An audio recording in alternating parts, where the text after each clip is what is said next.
Hi, good evening friends. ನಾನು ವಿದ್ಯಾ ಜಗದೀಶ್ ಅಂತ. ಇವತ್ತಿನ ದಿನ ಏನು ಮಾಡೋಣ ನಾವು 9ನೇ ತರಗತಿಯ ಗಣಿತ ವಿಷಯಕ್ಕೆ ಸಂಬಂಧಿಸಿದ ಭಾಗ 1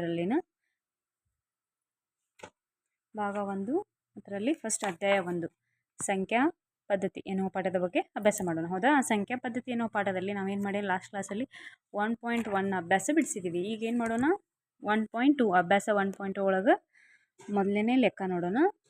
ಫಸ್ಟ್ ಕ್ವಶನ್, ಈ ಕೆಳಗಿನ ಹೇಳಿಕೆಗಳು ಸರಿಯೇ ಅಥವಾ ತಪ್ಪೇ ಎಂಬುದನ್ನು ಸಮರ್ಥಿಸಿ. ಇಲ್ಲಿ ಏನು ಕೊಟ್ಟಿದ್ದಾರೆ, ಕೆಲವೊಂದು ಹೇಳಿಕೆಗಳನ್ನ ಕೊಟ್ಟಿದ್ದಾರೆ. ಅವು ಸರಿ ಇದಾವ ಅಥವಾ ತಪ್ಪದಾವ ಹೇಳ್ರಿ ಅಂತ ಹೇಳಿದ್ದಾರೆ. ಪ್ರತಿಯೊಂದು ಅಭಾಗಲಬ್ಧ ಸಂಖ್ಯೆಯು ಒಂದು ವಾಸ್ತವ ಸಂಖ್ಯೆ ಅಂತ ಕೇಳಿದ್ದಾರೆ. ಹೌದಾ? ಇಲ್ಲಿ ನಾನು ಬಿಡಿಸಿದ್ದೀನಿ ನೋಡಿ. ಕೇಳಿದರೆ ಪ್ರತಿಯೊಂದು ಅಭಾಗಲಬ್ಧ ಸಂಖ್ಯೆಯು ಒಂದು ವಾಸ್ತವ ಸಂಖ್ಯೆ ಅಂತ ಕೇಳಿದ್ದಾರೆ. ಹೌದಾ? ಸರಿ. ಹಾಗಾದರೆ ಯಾಕಂದರೆ ಎಲ್ಲ ಭಾಗಲಬ್ಧ ಮತ್ತು ಅಭಾಗಲಬ್ಧ ಸಂಖ್ಯೆಗಳ ಸಂಗ್ರಹವು ವಾಸ್ತವ ಸಂಖ್ಯೆಗಳ ಸಂಗ್ರಹವೇ ಆಗಿದೆ. ಹೌದಾ? ವಾಸ್ತವ ಸಂಖ್ಯೆಗಳಂದ್ರೇನು? ಭಾಗಲಬ್ಧ ಮತ್ತು ಅಭಾಗಲಬ್ಧ ಸಂಖ್ಯೆಗಳನ್ನು ಕೂಡಿಸಿದ್ರೆ ಆಗೋದೇ ವಾಸ್ತವ ಸಂಖ್ಯೆಗಳು. ಹೌದಾ? ಹಾಗಾದರೆ ಭಾಗಲಬ್ಧ ಸಂಖ್ಯೆ ವಾಸ್ತವ ಸಂಖ್ಯೆಗಳು ಬರುತ್ತಾ? ಸರಿ. ನೆಕ್ಸ್ಟ್ ಕ್ವಶನ್ ನೋಡ್ರಿ. ಸಂಖ್ಯಾ ರೇಖೆಯ ಮೇಲಿನ ಪ್ರತಿಯೊಂದು ಬಿಂದುವು √m ರೂಪದಲ್ಲಿರುತ್ತದೆ. ಇಲ್ಲಿ m ಒಂದು ಸ್ವಾಭಾವಿಕ ಸಂಖ್ಯೆಯಾಗಿದೆ. ತಪ್ಪು. ಏಕೆಂದರೆ ಸಂಖ್ಯಾ ರೇಖೆಯ ಮೇಲೆ ಋಣಾತ್ಮಕ ಸಂಖ್ಯೆಗಳು ಇರುವುದಿಲ್ಲ. ಆದರೆ √m ಋಣ ಸಂಖ್ಯೆಯಾಗಲು ಸಾಧ್ಯವಿಲ್ಲ.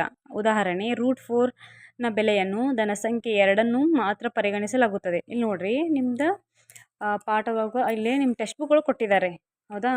ಏನಂತ ಕೇಳಿದ್ದಾರೆ, √m ಅನ್ನು ನಾವು ಇಲ್ಲಿ ಒಂದು ಸ್ವಾಭಾವಿಕ ಸಂಖ್ಯೆಯನ್ನು ತಗೋಬೋದಾ ಅಂತ ಕೇಳಿದ್ದಾರೆ. ಈಗ ನಿಮ್ಮ ಟೆಕ್ಸ್ಟ್ ಬುಕ್ಕಲ್ಲಿ ಕೊಟ್ಟಿದ್ದಾರೆ ನೋಡಿ. ಇಲ್ಲಿ ರೂಟ್ ಚಿಹ್ನೆಯನ್ನು ಉಪಯೋಗಿಸಿದಾಗ ನಾವು ಈ ಸಂಖ್ಯೆಯ ಧನಾತ್ಮಕ ವರ್ಗಮೂಲಗಳನ್ನು ಪರಿಗಣಿಸುತ್ತೇವೆ ಎಂಬುದನ್ನು ಸ್ಮರಿಸಿಕೊಳ್ಳಿ. ಹೀಗೆ 2 ಮತ್ತು -2 ಇವೆರಡೂ 4ರ ವರ್ಗಮೂಲಗಳಾದರೂ √4 2 ಆಗಿರುತ್ತದೆ. ಯಾಕಂತ ಗೊತ್ತಾಯ್ತಲ್ವಾ? ಓಕೆ, ನೆಕ್ಸ್ಟ್ ಲೆಕ್ಕ ನೋಡ್ರಿ. ನೆಕ್ಸ್ಟ್ ಥರ್ಡ್ ಕ್ವಶನ್ ಇದೆ. ಪ್ರತಿಯೊಂದು ವಾಸ್ತವ ಸಂಖ್ಯೆಯು ಒಂದು ಭಾಗಲಬ್ಧ ಸಂಖ್ಯೆ ಅಂತ ಕೇಳಿದ್ದಾರೆ. ತಪ್ಪು. ಯಾಕಂದರೆ ಪ್ರತಿಯೊಂದು ವಾಸ್ತವ ಸಂಖ್ಯೆಗಳು ಭಾಗಲಬ್ಧ ಸಂಖ್ಯೆ ಇದಾವೆ. ಇಲ್ಲ, ಇಲ್ಲಿ ಫಸ್ಟ್ ಕ್ವಶನಲ್ಲಿ ಏನು ಮಾಡಿದ್ವಿ ನಾವು, ಭಾಗಲಬ್ಧ ಸಂಖ್ಯೆ ವಾಸ್ತವ ಸಂಖ್ಯೆ ಒಳಗೆ ಬರ್ತೈತೆ. ಆದರೆ ವಾಸ್ತವ ಸಂಖ್ಯೆ ಭಾಗಲಬ್ಧ ಸಂಖ್ಯೆ ಒಳಗೆ ಬರುವುದಿಲ್ಲ. ತಪ್ಪಾಗ್ತೈತೆ. ಏಕೆಂದರೆ ವಾಸ್ತವ ಸಂಖ್ಯೆಗಳಾಗ ನಾವು ಭಾಗಲಬ್ಧ ಮತ್ತು ಅಭಾಗಲಬ್ಧ ಸಂಖ್ಯೆಗಳ ಎರಡನ್ನೂ ಹೊಂದಿದೆ. ಹೌದಲ್ವಾ? ಆದರೆ 2 ಎಂಬುದು ಭಾಗಲಬ್ಧ ಸಂಖ್ಯೆ, ಅಭಾಗಲಬ್ಧ ಆಗುವುದಿಲ್ಲ. ಹೌದಾ? 2 ಅನ್ನೋದು ಭಾಗಲಬ್ಧ ಸಂಖ್ಯೆ, ಅಭಾಗಲಬ್ಧ ಆಗೋದಿಲ್ಲ. ಭಾಗಲಬ್ಧ ಸಂಖ್ಯೆ ಅಂದ್ರೇನು? p/q ರೂಪದಾಗ ಇರಬೇಕು. ಹಾಗಾದರೆ ನೆಕ್ಸ್ಟ್ ಕ್ವಶನ್ ನೋಡ್ರಿ.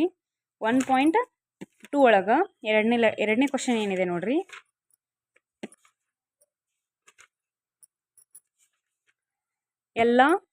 ಎಲ್ಲ ಪೂರ್ಣಾಂಕಗಳ ವರ್ಗಮೂಲಗಳು ಅಭಾಗಲಬ್ಧಗಳೇ ಅಲ್ಲದಿದ್ದರೆ ಒಂದು ಸಂಖ್ಯೆ ವರ್ಗಮೂಲವು ಭಾಗಲಬ್ಧ ಸಂಖ್ಯೆಯಾಗಿರುವ ಒಂದು ಉದಾಹರಣೆ ಕೊಡಿ. ಏನು ಕೇಳಿದಾರೆ ಅವರು? ಎಲ್ಲ ಪೂರ್ಣಾಂಕಗಳು ಅಂದರೆ ಎಲ್ಲ ಪೂರ್ಣಾಂಕಗಳ ವರ್ಗಮೂಲಗಳು ಅಭಾಗಲಬ್ಧಗಳೇ ಅಲ್ಲದಿದ್ದರೆ ಒಂದು ಸಂಖ್ಯೆ ವರ್ಗಮೂಲವು ಭಾಗಲಬ್ಧ ಸಂಖ್ಯೆಯಾಗಿರುವ ಒಂದು ಉದಾಹರಣೆ ಕೊಡಿರಿ ಅಂತ ಕೇಳ್ಯಾರ. ಅದ ಪೂರ್ಣಾಂಕಗಳ ವರ್ಗಮೂಲವು ಅಭಾಗಲಬ್ಧ ಸಂಖ್ಯೆಗಳಂತ ಕೇಳ. ಪೂರ್ಣಾಂಕಗಳಂದ್ರೆ 0, -1 ಇವೆಲ್ಲ ಬರ್ತವೆ. ಹೌದಾ? ಪ್ಲಸ್ ಸಂಖ್ಯೆ ಮತ್ತು ಮೈನಸ್ ಸಂಖ್ಯೆ 0 ಒಳಗೊಂಡಿರೋ ಸಂಖ್ಯೆಗಳು ಪೂರ್ಣಾಂಕಗಳು. ಒಂದು ಸಂಖ್ಯೆಯ ವರ್ಗಮೂಲವು ಭಾಗಲಬ್ಧ ಸಂಖ್ಯೆಯಾಗಿರುವ ಒಂದು ಉದಾಹರಣೆ ಕೊಡಿರಿ ಅಂತಾರೆ. ಹೌದಾ? ಎಲ್ಲ ಧನ ಪೂರ್ಣಾಂಕಗಳ ವರ್ಗಮೂಲಗಳು ಅಭಾಗಲಬ್ಧಗಳಾಗಿರುವುದಿಲ್ಲ. ಹೌದಾ? ಎಲ್ಲ ಧನ ಪೂರ್ಣಾಂಕಗಳ ವರ್ಗಮೂಲಗಳು ಅಭಾಗಲಬ್ಧ ಆಗಿರುವುದಿಲ್ಲ. ಓಕೆ, ಉದಾಹರಣೆ √25 ಅಂದರೆ 5 ಭಾಗಲಬ್ಧ ಸಂಖ್ಯೆಯಾಗಿದೆ.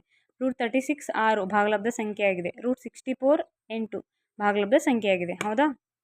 Thank you friends. ನೆಕ್ಸ್ಟ್ ಯಾವ ಪಾಠದ ಮೇಲೆ ಕ್ಲಾಸಸ್ ಮಾಡಬೇಕಂತ ತಿಳಿಸಿ. ಶೇರ್, ಲೈಕ್ ಮಾಡಿ, ಸಪೋರ್ಟ್ ಮಾಡಿ ಹಾಗೂ ಸಬ್ಸ್ಕ್ರೈಬ್ ಮಾಡಿ. Thank you friends.